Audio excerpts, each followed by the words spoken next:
नमस्कार दोस्तों, आप सभी का मेरे चैनल पे बहुत बहुत स्वागत है।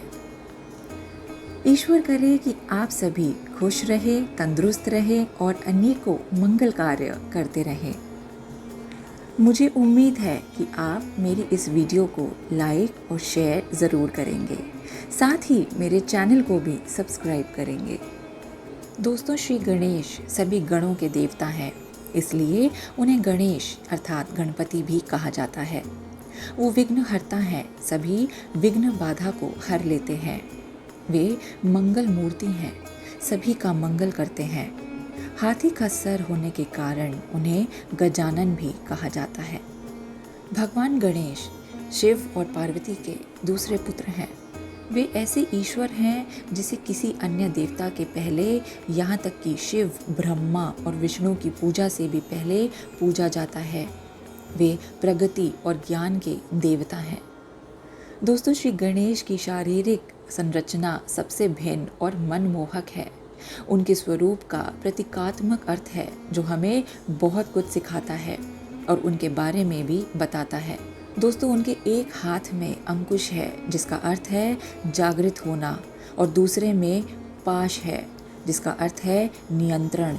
इसका तात्पर्य यह है कि जागृति के साथ नियंत्रण का होना बहुत ज़रूरी है। गजानन की छोटी छोटी आंखें हर छोटी से छोटी चीज़ को देख लेती है।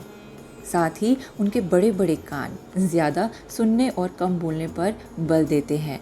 उनका लंबोदर स्वरूप का भी अर्थ है। लंबोदर का अर्थ होता है लंबा उदर।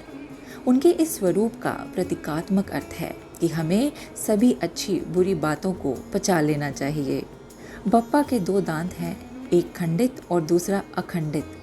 खंडित दांत से आशय बुद्धि से है और अखंडित दांत श्रद्धा का प्रतीक है। कहने का तात्पर्य यह है कि बुद्धि भले ही भ्रमित हो जाए, किंतु श्रद्धा कभी भी खंडित नहीं होनी चाहिए। दोस्तों, गणेश चतुर्थी एक ऐसा त्यौहार है जिस पर गणेश जी को अलग अलग रूप और अंदाज में तैयार किया जाता है। लोग इनकी प्रतिमा की स्थापना अपने घर पर करते हैं। दोस्तों, इस साल ये महोत्सव 31 अगस्त यानी आज मनाया जा रहा है। दोस्तों, बात करते हैं गणेश चतुर्थी के मुहूर्त की, तो भाद्रपद माह के शुक्ल पक्ष की चतुर्थी तिथि 30 अगस्त 2022 को दोपहर 3:34 से प्रारंभ होगी और अगले दिन 31 अगस्त को दोपहर 3:23 पर समाप्त हो जाएगी। 31 अगस्त से 9 सितंबर यानी अनंत चतुर्दशी तक गणेश महोत्सव मनाया जाएगा। 9 सितंबर को अनंत चतुर्दशी के साथ महापर्व का समापन हो जाएगा।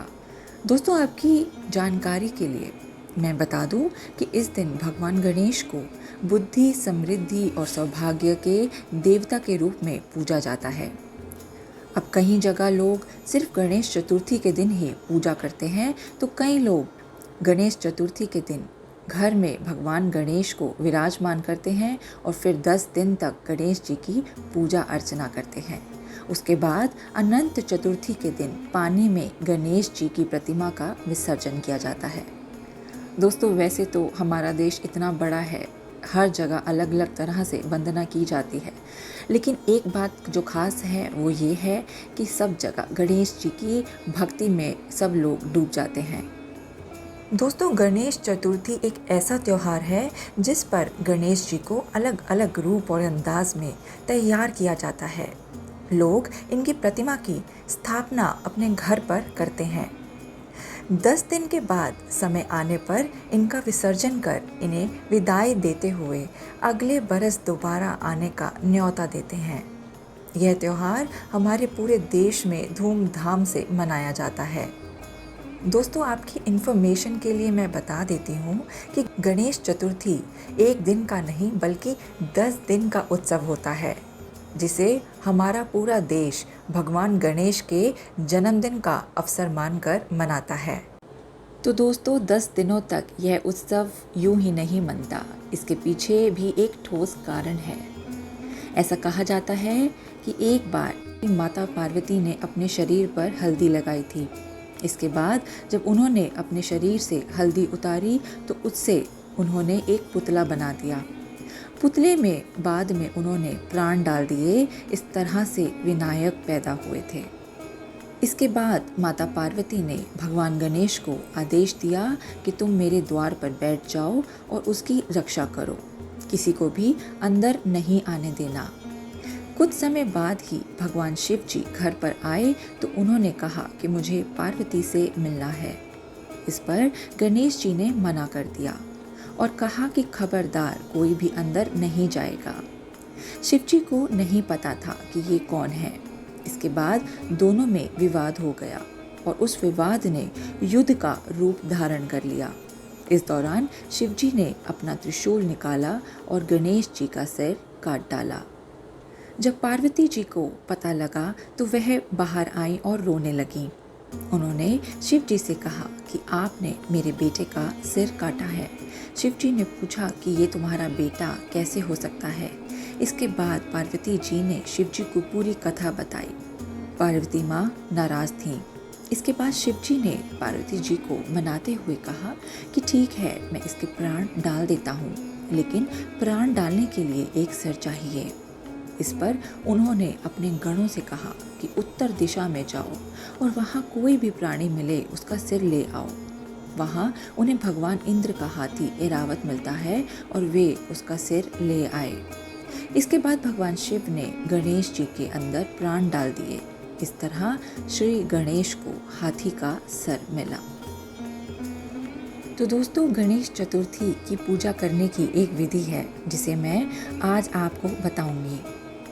तो दोस्तों, आइए अब बात करते हैं कि गणेश चतुर्थी पर कैसे करें हमारे गणपति की पूजा। तो दोस्तों, गणेश जी की प्रतिमा की स्थापना दोपहर के समय करें, साथ में कलश भी स्थापित करें। लकड़ी की चौकी पर पीले रंग का वस्त्र बिछाकर मूर्ति की स्थापना करें। इस मंत्र का उच्चारण जरूर करें। ओम वक्रतुंड महाकाय सूर्यकोटि समप्रभ निर्विघ्नं कुरु मे देव सर्व कार्येषु सर्वदा।